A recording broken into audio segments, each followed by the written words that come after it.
సభాధ్యక్షులు తమ్ముడు విక్రమ్ గౌడ్ గారికి, గౌరవనీయులు, సుదీర్ఘమైనటువంటి రాజకీయ చరిత్రలో మచ్చలేని పేదల మనిషిగా గౌరవించబడేటువంటి కేంద్ర మాజీ మంత్రివర్యులు, మాజీ గవర్నర్ గారు అయినటువంటి పెద్దలు దత్తాత్రేయ గారు, గౌరవ సహచర శాసన మండలి సభ్యులు సోదరులు నెల్లికంటి సత్యం గారు, గౌరవనీయులు, బీసీ సామాజిక చైతన్యం కోసం బీసీలకు జరుగుతున్నటువంటి అన్యాయాన్ని ఎప్పటికప్పుడు చాటి చెప్పడంలో, ప్రభుత్వాలను నిలదీయడంలో ముందుండేటువంటి బీసీ సంఘం జాతీయ అధ్యక్షులైనటువంటి సోదరులు శ్రీనివాస్ గౌడ్ గారికి, గుజ్జా కృష్ణ గారికి, శ్యామ్ గారికి, తారకేశ్వర్ గారికి, శ్రీనివాస్ ముదిరాజు గారికి, మా ఆడబిడ్డలకు, సహచర ఉద్యమకారులందరికీ హృదయపూర్వకమైనటువంటి కౌలేశ్ జగన్నాథం గారికి, పెద్దలందరికీ హృదయపూర్వకమైనటువంటి ధన్యవాదాలు తెలియజేస్తూ, బహుశా పెద్దలు దత్తాత్రేయ గారి తర్వాత రాజకీయాల్లో అనుభవజ్ఞులలో నేను ఒకరిని. అసలు ప్రభుత్వం అంటే, మేము రాజకీయాల్లోకి వచ్చినప్పుడు ప్రజల సమస్యలను పరిష్కరించేది ప్రభుత్వం అనేది మాకున్నటువంటి విశ్వాసం, మేము చూసినటువంటి పాలన. ఈరోజు ప్రభుత్వం అంటే సమస్యల్ని సృష్టించడం, సమస్యల్ని పెంచి పోషించడం, ఆ సమస్యల మధ్య ప్రజలు కొట్టుమిట్టాడుతూ ఉంటే వెనుక దండుకోవడం. ఇది చాలా తలవంపులు తెచ్చేటువంటి పరిణామం. నేను తమ్ముడు శ్రీనివాస్ గౌడ్ గారికి కానీ ఇక్కడ ఉన్నటువంటి మిత్రులందరికీ మనవి చేస్తూ ఉన్నా, ఇది విద్యార్థులకు సంబంధించినటువంటి సమస్య మాత్రమే కాదు. తెలంగాణలో బడుగు బలహీన వర్గాలను అన్ని రకాలుగా శాశ్వతంగా అణిచివేసేటువంటి కుట్రలో ఒకానొక భాగం మాత్రమే. గతంలో మనమందరం రిజర్వేషన్ల విషయంలో కొట్లాడినాం, ఈరోజు ఫీజు రియంబర్స్మెంట్ విషయంలో కొట్లాడుతున్నాం. ఏంటి దీని నేపథ్యం? ఎందుకు ఇంత మనం కూడా ఒక రకంగా స్పందించాల్సినంత ఘాటుగా స్పందించడం లేదనేది నా సూచన, నా భావన. ఇవాళ ఏం కనబడతా ఉన్నది? ఫీజు రియంబర్స్మెంట్ లాక్కోవడం వెనుక నోటికాడి ముద్దను గుంజుకునేటువంటి ప్రయత్నం జరుగుతూ ఉన్నది. నీ ఇంటికి పామొచ్చి కరిసేటువంటి ప్రయత్నం చేస్తే కర్రతోను కొడతావా, చీపురు గట్టతోను కొడతావా? చీపురు గట్టతోను కొడితే కర్ర చస్తుందా?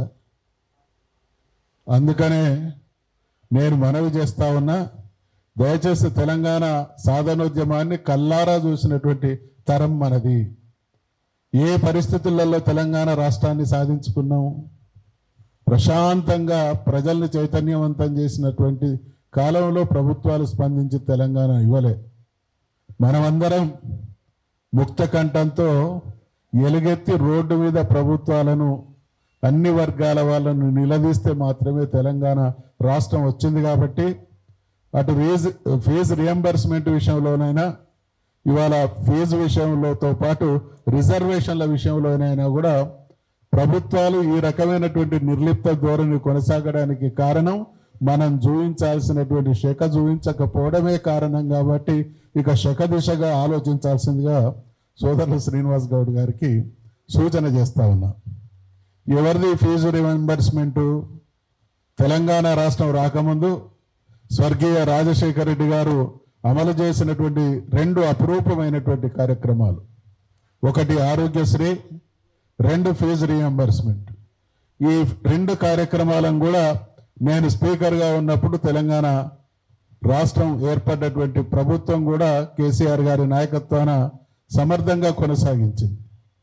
ఈరోజు ఆశ్చర్యం కలిగేటువంటి విషయం ఏంటంటే, దేశంలోనే ఆర్థికంగా సౌష్ఠవంగా ఉన్నటువంటి రాష్ట్రం తెలంగాణ రాష్ట్రం. అప్పుడు ఎక్కువ చేసినటువంటి రాష్ట్రాలలో 2 రకాలుగా ప్రభుత్వానికి నిధులు సమకూరుతున్నా ఫీజు రియంబర్స్మెంట్ విషయంలో ప్రభుత్వం మీనమేషాలు లెక్కబెట్టడానికి కారణం ఈ ఫీజు రింబర్స్మెంట్ అనేది ఒక విద్యార్థి లోకానికి సంబంధించినటువంటి 1-2 సంవత్సరాలకు సంబంధించినటువంటి అంశంగా ప్రభుత్వం భావించడం లేదు. ఈ ఫీజు రియంబర్స్మెంట్ అనేది కనుక కొనసాగితే బీసీలలో విద్యాగంధం, విద్యా చైతన్యం కనుక రోజు రోజుకు పెరిగితే 1-2 తరాలు ఆ విధమైనటువంటి చైతన్య ప్రభావానికి లోనైతే ఖచ్చితంగా రాజ్యాధికారం మన చేతుల నుండి వాళ్ళు చేజిక్కించుకోవడం ఖాయం. కాబట్టి రాజ్యాధికారంలో నుండి వీళ్ళని శాశ్వతంగా దూరం చేయాలంటే ప్రధాన భూమిక పోషించేటువంటి విద్యలో వీళ్ళని వెనుకబడ్డ వాళ్ళని చేయాలి, శాశ్వతంగా విద్యకు దూరం చేయాలనేటువంటి కుట్ర అమలు చేసేటువంటి క్రమమే ఈ కార్యక్రమం. కాబట్టి దయచేసి ఇక్కడ ఉన్నటువంటి మనమందరం కూడా ఇది 14 లక్షల మంది విద్యార్థుల భవిష్యత్తుతో పాటు 7,000 కోట్ల రూపాయల డబ్బుకు సంబంధించిందే కాకుండా 3 కోట్లకు పైగా ఉన్నటువంటి తెలంగాణలో ఉన్న బడుగు బలహీన వర్గాల ఆర్థిక రాజకీయ భవిష్యత్తుతో ముడిపడి ఉన్నటువంటి